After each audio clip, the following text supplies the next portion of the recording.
Greetings, my friends. This is Celeria Rosenkreuz, and on this episode of the Chronological Quran, episode 12, we shall be reaching the conclusion of Surah 68.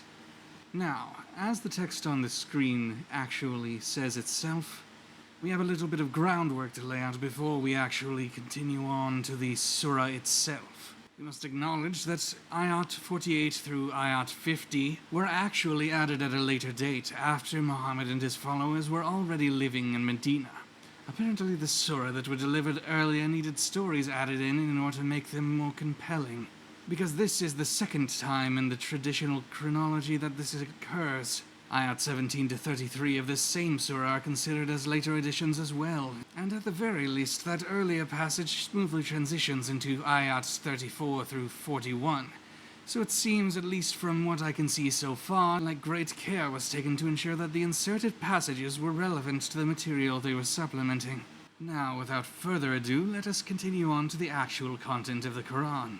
In Ayat 48 it says, "So be patient with your Lord's decree, and do not be like Jonah, the man of the whale, or the companion of the fish, who cried out to Allah in total distress, choking with grief. Had he not been shown grace by his Lord, he would have certainly been cast onto the open shore, still blameworthy and in disgrace. But his Lord exalted him, and placed him amongst the ranks of his righteous servants." Now, here is the first case where the Quran seems to purposefully mislead its reader concerning a story in the scriptures which came before it. By juxtaposing the story of Jonah with an exhortation towards patience, it makes it seem as if Jonah's primary flaw was that he was too eager to pursue God's will and arrived in the belly of the whale as a result of refusal on his part to accept that he must defer to the timing that God intended for the work to be accomplished.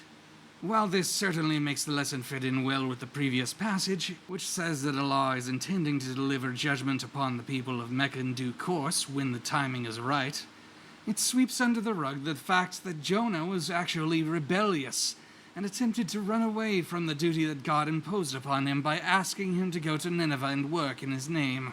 Jonah chapter 1 verse 1 reads, "The word of Yahweh came to Jonah son of Amittai, go to the great city of Nineveh and preach against it, because its wickedness has come up before me." But Jonah ran away from Yahweh and headed for Tarshish.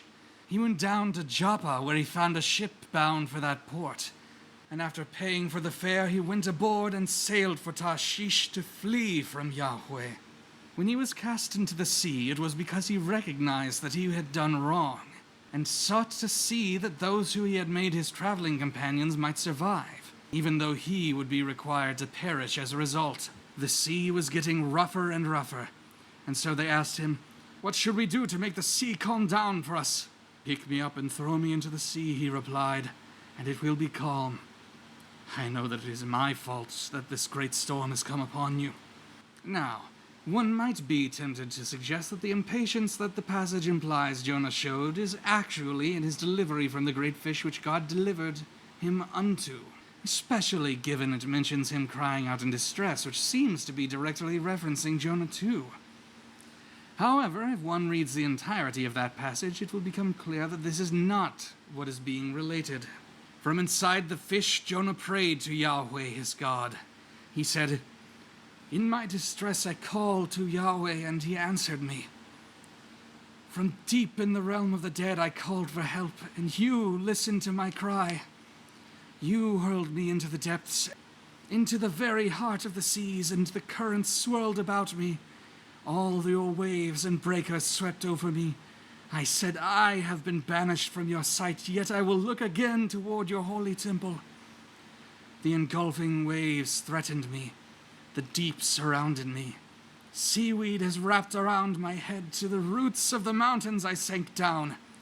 The earth beneath barred me in forever. But you, Yahweh my God, brought my life up from the pit.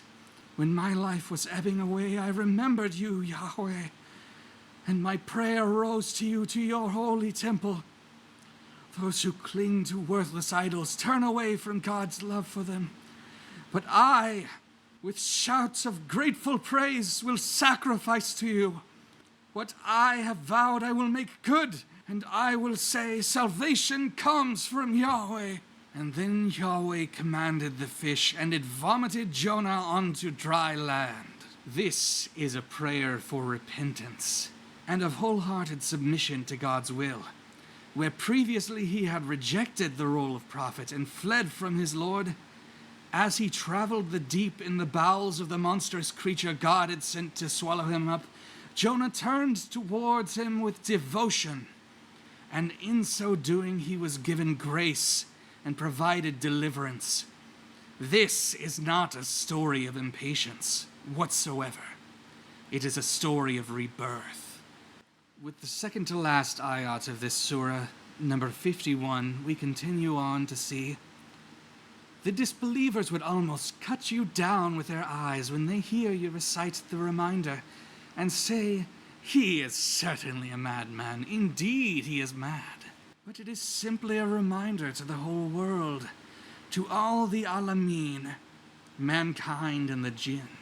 This final bit reminds me of the evil eye, which I know is a concept that is actually present in Islam, at least via the hadith, but which does not seem to be directly referenced here, and which we do not need to get into at this time.